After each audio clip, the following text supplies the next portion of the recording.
April 18, 1942, Pacific Ocean, 650 miles east of Tokyo. The deck of the aircraft carrier USS Hornet pitches in heavy seas. Waves crash over the bow as the ship plows through the storm. On the flight deck sit 16 B-25 Mitchell bombers, their wings nearly touching. These bombers were never designed to take off from an aircraft carrier. They are too big, too heavy. The deck is too short. By all calculations, this should be impossible. Lieutenant Colonel James Harold Doolittle stands on the heaving deck, rain soaking his leather flight jacket. He watches as his crew makes final checks on their bomber. In a few minutes, he will take off first, leading 15 other planes into the most daring raid of the war. They will bomb Tokyo. They will strike the Japanese homeland for the first time, and they will show the world that Japan is not invincible. But there is a problem. They have been spotted by a Japanese picket boat. The element of surprise is gone. They are launching 200 miles farther from Japan than planned. They do not have enough fuel to reach the Chinese airfields where they were supposed to land. Most of these men will not survive. Doolittle knows this. His crew knows this. All 80 men preparing to fly know this, but they are going anyway.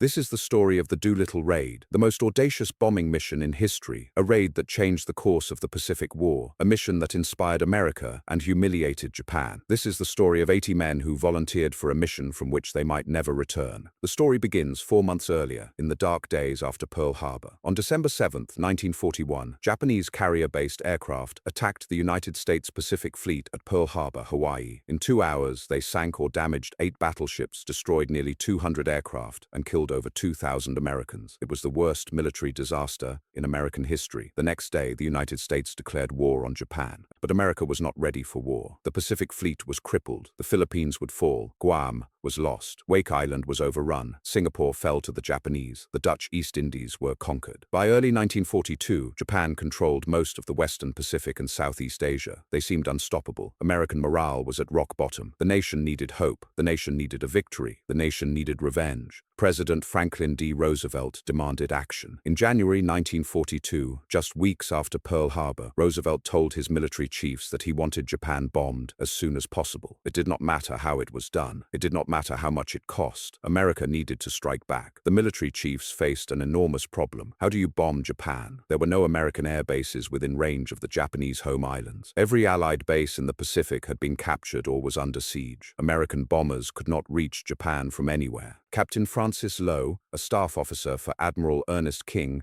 came up with an audacious idea. What if you could launch Army bombers from a Navy aircraft carrier? Carriers could get close to Japan, much closer than any land base. If Army bombers could somehow take off from a carrier deck, they could strike Japan and fly onto land at friendly Chinese airfields. It was a crazy idea. Army bombers were huge compared to Navy carrier aircraft. They were never designed to operate from carriers. But maybe, just maybe, it could work. The idea went up the chain of command to General Henry Arnold, commander of the Army Air Forces, and Admiral King, chief of naval operations. They approved the plan. Now they needed someone to lead it. They needed someone with extraordinary flying skills, someone brave enough to attempt the impossible, someone who could train crews for this unprecedented mission. They chose Jimmy Doolittle. James Harold Doolittle was one of the most famous aviators in America. Born in 1896, he had been flying since World War I. He held a doctorate in aeronautical engineering from MIT. He had won air races, set speed records, and tested experimental aircraft. In 1922, he made the first coast-to-coast flight across the United States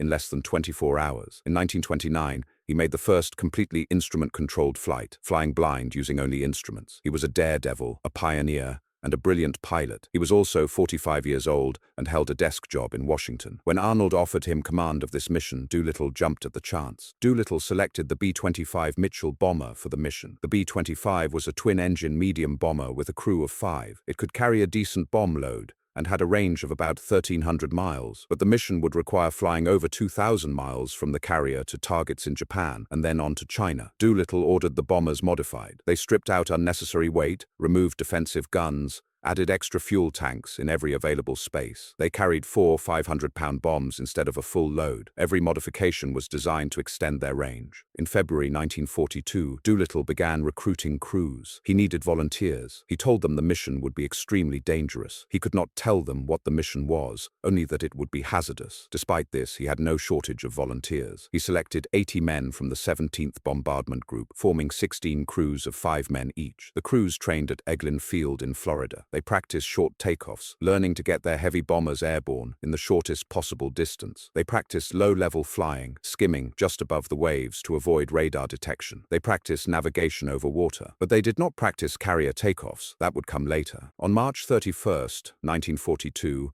16 B-25 bombers were loaded onto the USS Hornet at Naval Air Station Alameda in California. The sight was extraordinary. The massive Army bombers, painted in standard olive drab, sat wing to wing on the carrier deck. Navy personnel stared in amazement. Could these planes really take off from that short deck? On April 2nd, the Hornet sailed from San Francisco. The crews still did not know their destination, though rumors flew wildly. Some thought they were being delivered to a base in the Aleutian Islands. Others thought they were going to Russia. The truth was revealed once they were at sea. They were going to bomb Tokyo. The Hornet rendezvoused with a task force commanded by Vice Admiral William Halsey on the carrier USS Enterprise. Together, the two carriers, escorted by cruisers and destroyers, steamed west toward Japan. Task Force 16 included 10,000 men. The plan was to approach to within 400 miles of Japan on the evening of April 17th. Doolittle would take off at dusk, bomb Tokyo at night using incendiary bombs to start fires, and the other crews would follow, using Doolittle's fires to guide them to their targets. After bombing, they would fly to friendly airfields around Chuchao in China, where the Chinese were preparing to receive them. It was an incredibly risky plan. The carriers would be deep in Japanese-controlled waters. If Japanese forces located the task force, the carriers could be sunk and 10,000 Americans killed. The Army crews had never actually taken off from a carrier.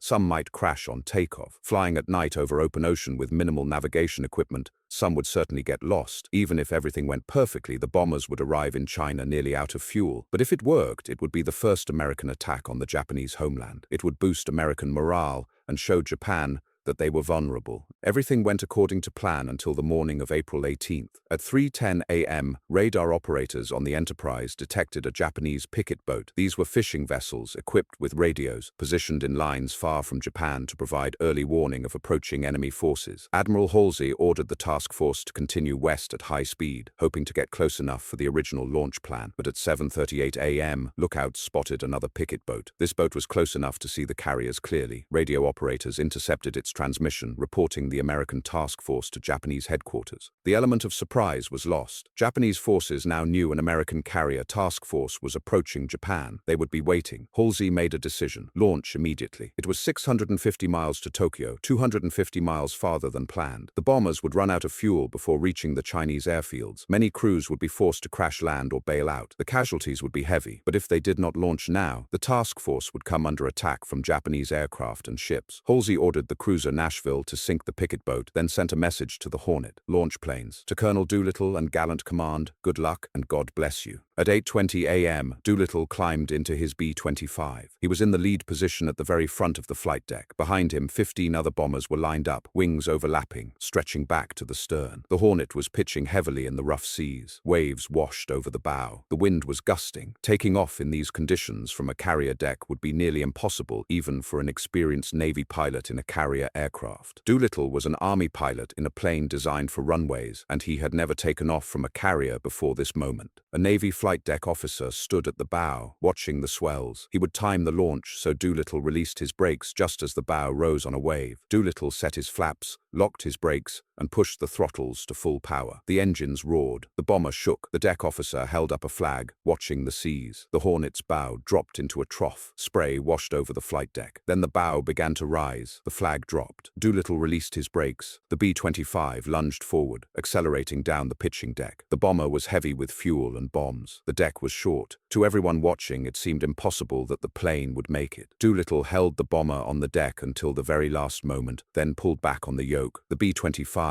lifted off just as the bow was rising on a wave, giving the plane extra lift. The bomber cleared the deck with feet to spare and climbed away. Doolittle was airborne. The mission was on. One by one, the other bombers launched. Lieutenant Travis Hoover in plane number 2, Lieutenant Bob Gray in plane number 3, Lieutenant Everett Holstrom in plane number 4. Each pilot advanced to the launch position, ran up the engines, waited for the signal, and roared down the deck. Navy personnel watched in amazement as these massive Army bombers, one after another, successfully launched from the carrier deck. Not a single plane crashed on takeoff. By 9:20 a.m., all 16 bombers were in the air, formed up loosely and heading west toward Japan. Doolittle led the formation at wave-top level, just 50 feet above the ocean, flying as low as possible to avoid Japanese radar. The weather was terrible, with rain, low clouds, and poor visibility. The crews flew for 6 hours, watching their fuel gauges drop, knowing they did not have enough to reach China, hoping they could at least make it to the coast. At 12:30 p.m. Tokyo time, Doolittle climbed to 1,200 feet and made his bombing run. His target was an industrial area in northern Tokyo. He dropped 4 incendiary bombs, each weighing 500 pounds. The bombs fell through the clouds and exploded in a factory complex, starting fires. Doolittle banked away and dove back to wave-top level, heading west toward China. The other 15 bombers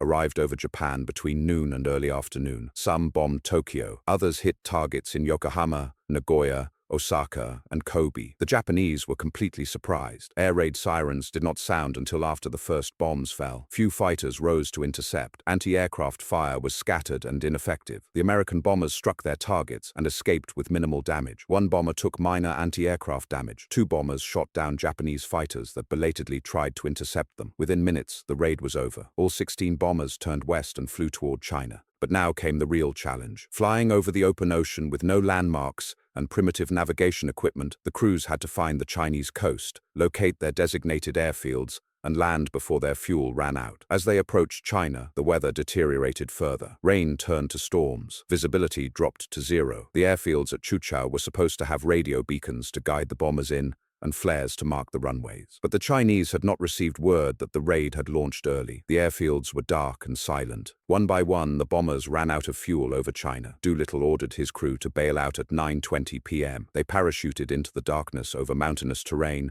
and landed scattered across the countryside. The bomber crashed into a mountain. Doolittle landed in a rice paddy, convinced he would be court-martialed for losing his plane and failing the mission. He had no idea whether any of the other crews had survived. Lieutenant Travis Hoover in plane number 2 crash-landed in a rice paddy. The crew walked away unhurt. Lieutenant Bob Gray in plane number 3 ordered his crew to bail out. One man, Corporal Leland Factor, died when he fell down a cliff after landing. Lieutenant Everett Holstrom crash-landed near the coast. The crew survived. Lieutenant Ted Lawson in plane number 7 tried to land on a beach but crashed into the water. 4 of the 5 crew members were seriously injured. Lawson's leg was so badly mangled that another crew member, Dr. Thomas White, had to amputate it with a pocket knife and no anesthetic. 15 of the 16 bombers were lost, crashed, or abandoned over China. The only exception was plane number 8, piloted by Captain Edward York. York had engine trouble and knew he could not make it to China. He diverted to the Soviet Union and landed at a Soviet airfield near Vladivostok. The Soviets, who were not at war with Japan, interned York and his crew. They would spend over a year in Soviet custody before escaping through Iran. 8 of the 80 raiders were captured by the Japanese. Lieutenant Robert Meader, Lieutenant Chase Nielsen, Lieutenant George Barr, Lieutenant Robert Height, Corporal Jacob DeShazer, Lieutenant William Farrow, Lieutenant Dean Hallmark, and Sergeant Harold Spatz all came down in Japanese-occupied territory. They were quickly captured. The Japanese were furious about the raid. They transported the 8 prisoners to Tokyo for interrogation and trial. In a show trial, all 8 were sentenced to death for war crimes. The Japanese claimed the raiders had deliberately targeted civilians, which was false. In October 1942, 3 of the captured raiders were executed by firing squad. Lieutenant Hallmark, Lieutenant Farrow, and Sergeant Spatz were taken to a cemetery, forced to kneel, and shot in the back of the head. The other 5 prisoners had their sentences commuted to life in prison. They were held in solitary confinement, given starvation rations, and tortured. Lieutenant Mader died of malnutrition and disease in December 1943. The remaining 4 prisoners, Nielsen, Height, Barr, and DeShazer, survived their captivity and were liberated by American forces in August 1945. The rest of the raiders, 69 men, made it to safety with the help of Chinese civilians and soldiers. Chinese villagers found the American airmen, gave them food and shelter, and guided them to safety, often at great risk. The Japanese launched a massive retaliation campaign against the Chinese population in the provinces where the raiders had landed. Enraged that the Chinese had helped the Americans, Japanese forces swept through the region. They burned villages. They executed thousands of civilians. They used biological weapons, spreading plague and cholera. An estimated 250,000 Chinese civilians died in this campaign of revenge. News of the raid reached the United States on April 21st, 3 days after the raid. The American public was electrified. Headlines screamed about the bombing of Tokyo. For the first time since Pearl Harbor, Americans had something to celebrate. But there was a mystery. How had the bombers reached Japan? Where had they come from? Reporters pressed Roosevelt for answers. The president, with a sly smile, told them the bombers had flown from Shangri-La, the fictional paradise from the novel Lost Horizon. It became one of the most famous quotes of the war. The raid had minimal physical impact on Japan. The bombs caused some damage, started some fires, killed a few dozen people, but the psychological impact was enormous. The Japanese government and military were humiliated. Tokyo, the heart of the empire, had been bombed. The sacred homeland had been violated. Citizens who had been told they were invincible now knew they were vulnerable. Japanese military leaders, determined this must never happen again, made a fateful decision. They accelerated plans to expand their defensive perimeter. They decided to seize Midway Island, an American base northwest of Hawaii, to prevent future carrier raids on Japan. This decision led directly to the Battle of Midway in June 1942, where the Japanese Navy suffered a catastrophic defeat that turned the tide of the Pacific War. For the Americans, the raid provided exactly what Roosevelt had wanted. It boosted morale at a desperate time. It showed that America could strike back. It proved that Japan was not invincible. It gave Americans hope. Doolittle, convinced he would be court-martialed for losing all his planes, was instead promoted 2 ranks to brigadier general, skipping the rank of colonel entirely. President Roosevelt personally awarded him the Medal of Honor in June 1942. All 80 raiders received the Distinguished Flying Cross. Doolittle went on to command major air forces in North Africa, the Mediterranean, and Europe. He became one of the most successful air commanders of the war. The raiders were lionized across America. One of them, Lieutenant Ted Lawson, wrote a book about the raid called 30 Seconds Over Tokyo. The book became a bestseller and was made into a movie in 1944, starring Spencer Tracy as Doolittle. The Doolittle Raiders became national heroes. But the cost was high. Of the 80 men who flew the raid, 3 were killed in the crash landings in China. 8 were captured, 3 executed, 1 died in captivity. 5 were interned by the Soviets for over a year. Many who survived the raid were killed later in the war, flying other missions in North Africa, Europe, or the Pacific, and 250,000 Chinese civilians died because they helped the Americans. The raiders never forgot the sacrifice of the Chinese people. After the war, many returned to China to visit the villages that had sheltered them and to honor those who had died protecting them. In the years after the war, the surviving raiders formed an association. They held annual reunions. They commissioned a special set of silver goblets, one for each raider, with their names engraved. At each reunion, they performed a roll call, toasting those who had died that year. When a raider died, his goblet was turned upside down. Over the decades, one by one, the goblets were inverted.